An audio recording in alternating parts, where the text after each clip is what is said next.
Boys on. Go for engines. 7, 6, 5, 3, 2, 1, 0, and liftoff. Este es el transbordador espacial Atlantis, despegando por última vez el 8 de julio de 2011 desde el Centro Espacial Kennedy, marcando el final de una era de muchos avances y varias investigaciones en las más diversas áreas, especialmente en el ámbito espacial. Después de ese vuelo pasarían 11 años sin que la NASA lanzara algún cohete de su propiedad. Eso fue hasta hace pocos años cuando el primer cohete, el SLS, que ya se venía construyendo desde 2011, terminó de ser ensamblado en el interior de este edificio, llamado Babe, con más de 6 años de retraso y un presupuesto excedido en más de $2,000 millones y las más diversas dificultades. Pero dejando de lado las dificultades, este es el cohete más grande, más potente y más caro que actualmente entra en operación. Fueron $23,000 millones gastados durante su construcción, y miles de personas trabajaron arduamente para hacerlo realidad, siendo la pieza clave del llamado programa Artemis. Un conjunto de 3 vuelos que pondrá a la primera mujer y también al primer hombre no blanco en la superficie de la Luna para 2024, además de la exploración, recolección y realización de varios experimentos científicos en el suelo lunar. Todo esto aún en esta década, estableciendo así la primera presencia a largo plazo en la Luna. El SLS o Space Launch System es un cohete estadounidense de carga superpesada para la exploración del espacio profundo, es decir, más allá de la órbita de la Tierra, para destinos como la Luna, Marte, Júpiter y Saturno. El SLS es, como la propia NASA lo denomina, el cohete más potente del mundo, capaz de llevar cargas mucho más pesadas y voluminosas, y además llevar astronautas directamente a la Luna en un solo lanzamiento. El SLS está compuesto de varias partes y subpartes, pero básicamente se compone de las siguientes partes principales: el Core Stage o etapa principal, construido por Boeing, 2 propulsores laterales de combustible sólido, el Interim Cryogenic Propulsion Stage o etapa provisional de propulsión criogénica o ECPS, que es la segunda etapa del cohete, la cápsula Orión donde van los astronautas, y el Launch Abort System o sistema de aborto de lanzamiento, que es un pequeño motor en la punta de combustible sólido que lleva la cápsula con los astronautas muy lejos en caso de problemas graves, como por ejemplo una explosión del cohete. Este sistema es el recurso infalible que salvará la vida de los astronautas si todo lo demás falla. Pero vamos a los detalles. El Core Stage o etapa principal es un gigantesco tanque de combustible de 64.6 metros de altura y 8.4 metros de diámetro.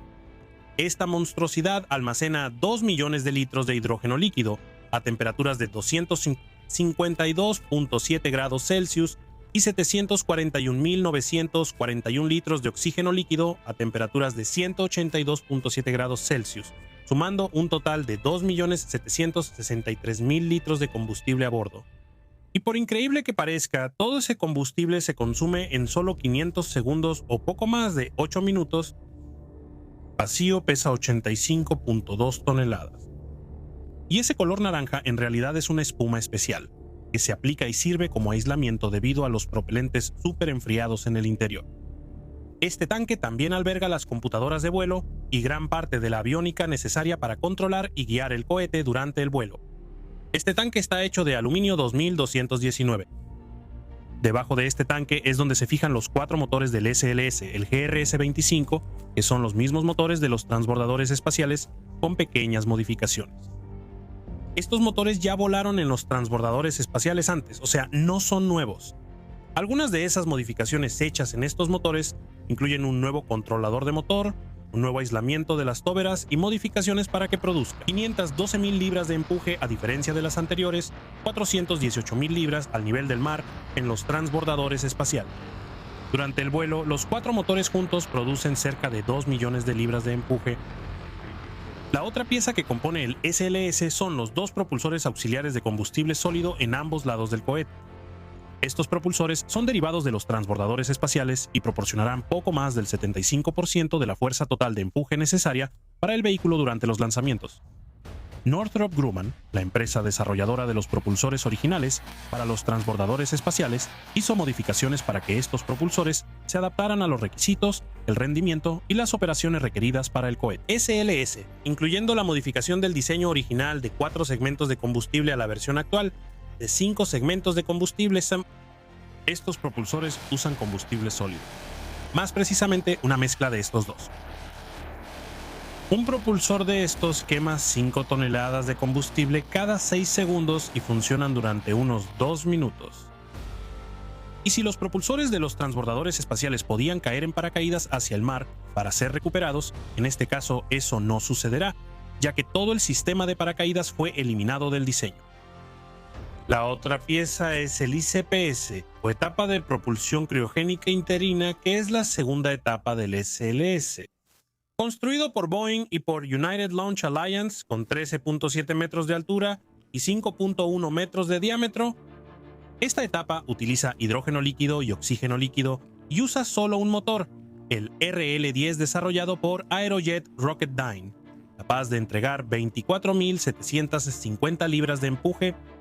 Esta es la etapa encargada de impulsar la cápsula Orion hasta la órbita de la Luna, después de que los propulsores laterales, así como la etapa central, sean separados del resto del cohete. El ICPS es en realidad una versión modificada de la segunda etapa criogénica utilizada en la familia de cohetes Delta IV. Las modificaciones hechas en él para el SLS incluyen un tanque más grande de hidrógeno líquido, la adición de botellas de hidracina para el control de actitud y pequeños cambios en la aviónica, y una válvula de ventilación de hidrógeno líquido que permite el reencendido del motor en vuelo. Y como te puedes imaginar, se necesita un motor, muchas computadoras, o como se les llama, aviónica, extremadamente sofisticados para controlar toda esa máquina que vibra, gira sobre su propio eje, se curva, alcanza velocidades de cerca de 28.000 km por hora en poco más de 8 minutos y consume cantidades absurdas de combustible cada segundo. Y además hay 2 tipos de combustible siendo quemados al mismo tiempo, el líquido en la etapa central y el sólido en los cohetes auxiliares. Y para empeorar las cosas, los 4 motores de la etapa central tienen un mecanismo de gimbal, lo que permite que puedan moverse libremente durante el vuelo para hacer ajustes y correcciones en la trayectoria del vehículo. O sea, las computadoras son piezas críticas en todo este sistema. Una parte de ellos se encuentra en los propios cohetes auxiliares, concretamente en esta parte. La aviónica de los cohetes auxiliares controla todos los parámetros de operación y funcionamiento de cada cohete auxiliar, pero están en comunicación constante con las computadoras principales en la etapa central. O sea, las computadoras del cohete auxiliar solo ejecutan lo que las computadoras de la etapa central les ordenan hacer. Entonces, las instrucciones para encender los cohetes auxiliares en el lanzamiento o para mover las toberas de escape a una cierta posición son enviadas por las computadoras en la etapa central. Y hablando de la etapa central, una buena parte de todo el cerebro electrónico del SLS está en ella, como la unidad del sistema de navegación inercial, sensores e incluyendo las 3 computadoras de vuelo, de las cuales al menos 2 deben estar funcionando correctamente durante el vuelo. Sin embargo, uno solo no puede controlar el cohete. Pero dejaré que Elisa Mitchell explique mejor sobre las computadoras del SLS. Estas son cajas que son iguales a las que irán en el cohete, pero no son las cajas reales de vuelo. Estas nunca volarán en el cohete real. Las conectamos al sistema porque es la primera vez que se integran con otras cajas de vuelo, así que podemos ver o determinar cómo volará realmente el cohete. Podemos agregar viento, podemos agregar lluvia, podemos agregar todo tipo de cosas diferentes. Como tenemos cientos de modelos, podemos simular diferentes entornos. Básicamente, los modelos nos muestran cómo se va a comportar algo. Incluso podemos ordenar que una de las computadoras de vuelo se apague y ver cómo funciona el cohete con las otras 2. Son 26 cajas de aviónica en total y por la naturaleza compleja de los cohetes. Y tratándose de un vehículo nuevo, pueden surgir problemas que lo comprometan. En el primer lanzamiento ya eran prácticamente inevitables, con los 2 primeros intentos de lanzamiento terminando en cancelaciones. En el primer intento, ocurrido el 1 de septiembre, uno de los 4 motores de la etapa central, concretamente el motor 3, no alcanzó la temperatura necesaria. Los GRS-25 se enfrían continuamente y se mantienen así hasta el momento de la ignición. Esto se hace dejando que el hidrógeno líquido a menos 252.7 grados Celsius circule por varios componentes de los motores, incluyendo las turbobombas, las toberas de escape, entre otros componentes, manteniéndolos fríos hasta el momento de la ignición. Pero ese día, una válvula que libera el paso del hidrógeno líquido hacia el motor 3 no hizo su trabajo como debía. El motor no se enfrió adecuadamente, lo que terminó con el lanzamiento cancelado. El 3 de septiembre, en el segundo intento de lanzamiento, otro problema terminó cancelando el lanzamiento nuevamente. Esta vez una fuga en la línea de combustible, concretamente una línea que llevaba hidrógeno líquido hasta el cohete, terminó comprometiendo el intento de lanzamiento. Intentaron 3 formas de resolver el problema, pero sin éxito. Se creía que el cohete sería llevado de vuelta al VAB para pasar por reparaciones, y también porque el FTS o Sistema de Terminación de Vuelo, instalado obligatoriamente para, en caso de que el vehículo se desvíe de su trayectoria, pueda ser destruido, las baterías se descargarían, siendo necesario recertificar todo el sistema. Y el FTS se encuentra en una zona del cohete que solo es accesible en el VAB, pero un comunicado de la NASA del 7 de septiembre informó que las reparaciones se harán con el cohete en la plataforma de lanzamiento, sin necesidad de llevarlo al VAB, lo que aumenta las posibilidades de que el lanzamiento ocurra muy pronto. Pero el hecho es que el SLS es un cohete avanzado y que carga con una misión noble.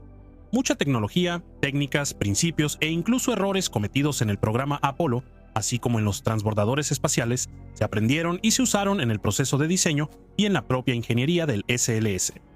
Todo esto permitió diseñar un cohete 100% enfocado en la seguridad de la tripulación y en una mayor capacidad para llevar carga útil más allá de la órbita de la Tierra. Por eso, más del 90% del SLS es completamente desechado. Los propulsores laterales, el gigantesco tanque naranja, los 4 motores, la segunda etapa, todo eso será desechado en cada nuevo lanzamiento.